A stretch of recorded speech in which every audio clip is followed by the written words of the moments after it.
everybody.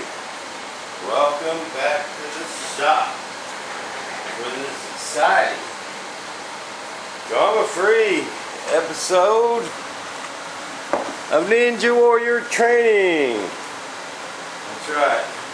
Bob's School of Ninja Warriors is open for business.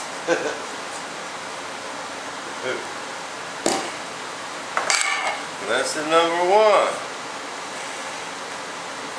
Wax on.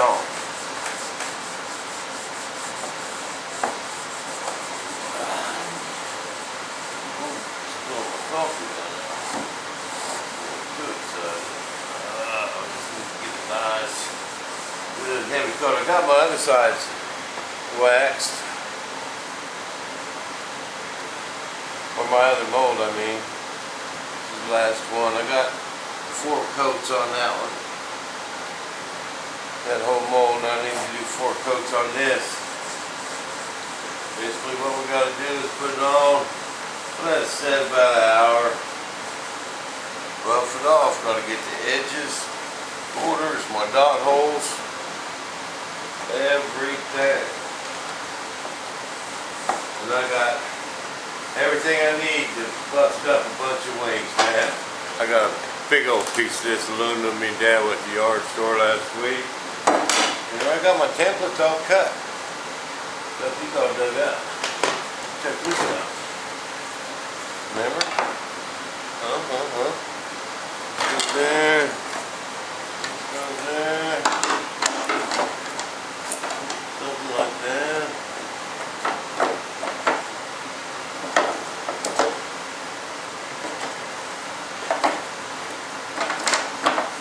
There we go.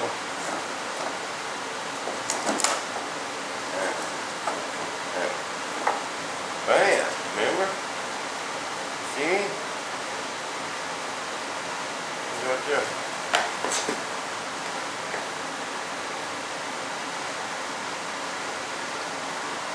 So all I need about a day. I got templates. This is my template for this back one. I got templates for these. That's kind of my jig. Now my first wings, okay, I kind of just built them freestyle, man.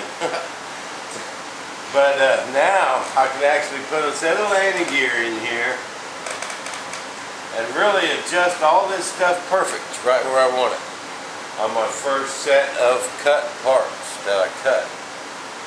Okay, I'll jig it up just like this. I'll use this as kind of my master jig. Okay, then once I get it where I want it, I'll put my ribs in here, but not this back plate, and I'll make a plate that screws onto here, an actual jig and a place that goes right there that holds these right where they need to be.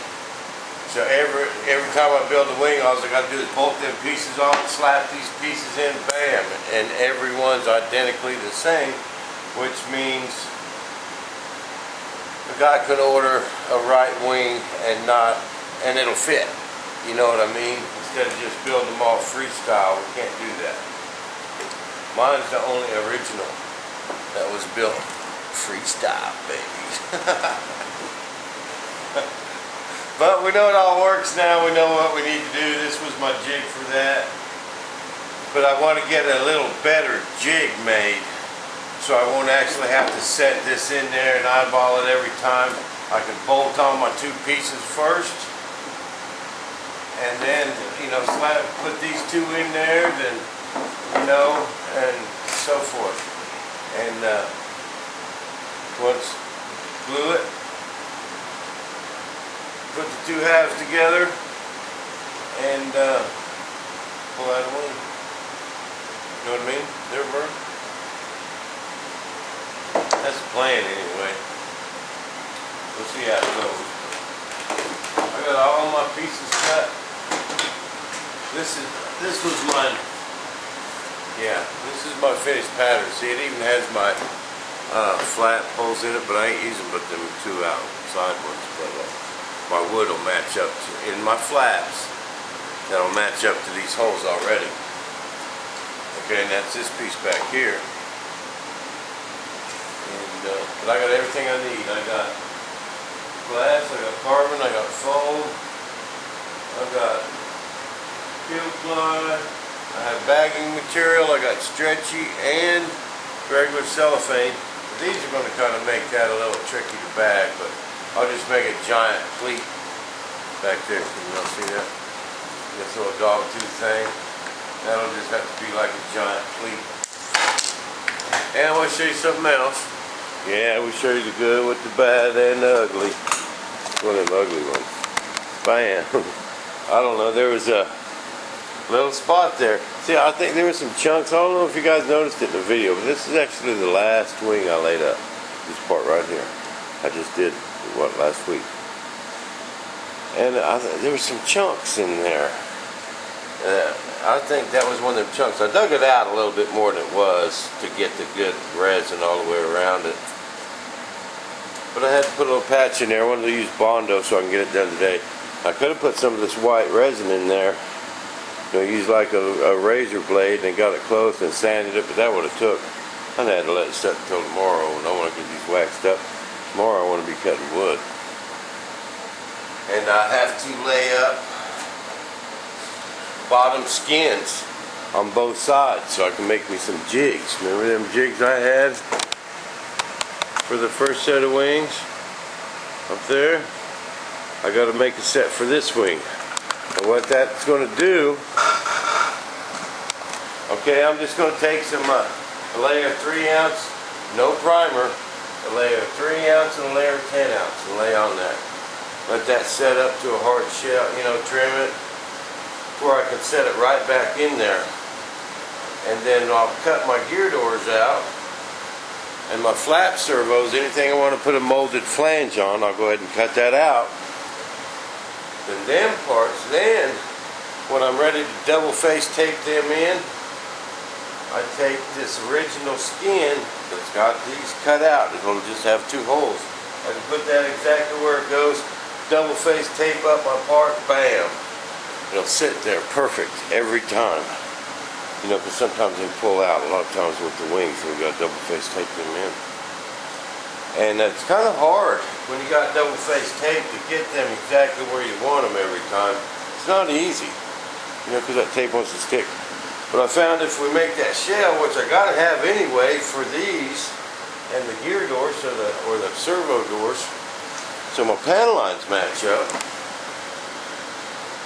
I found it was just as easy to keep that shell, put it in there, then bam, stick that my gear door piece in there.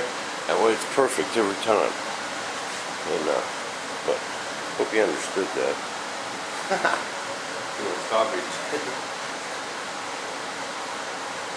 But the key to fixing these molds like this, you can fix it with Bondo. I'm going to tell you the secret. Once you get it all sanded where you want it, some thin CA. This is the thin stuff. Okay, you got to put a couple drops on it and then wipe it with a paper towel real quick. Okay, then hit it with 1000 grit. That'll never come out of there. And it's good to go. It ain't no biggie. That's if it's going to mess up, you know, a place, a bad spot, that's a good place to be, rather than up here in one of these corners.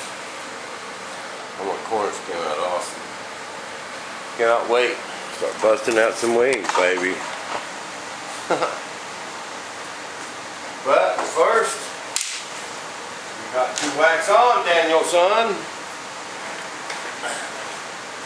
Anyone want to go to the Ninja Warrior training camp? Give me a holler. We still got time to make it to Japan this year. Wax on, Daniel, son.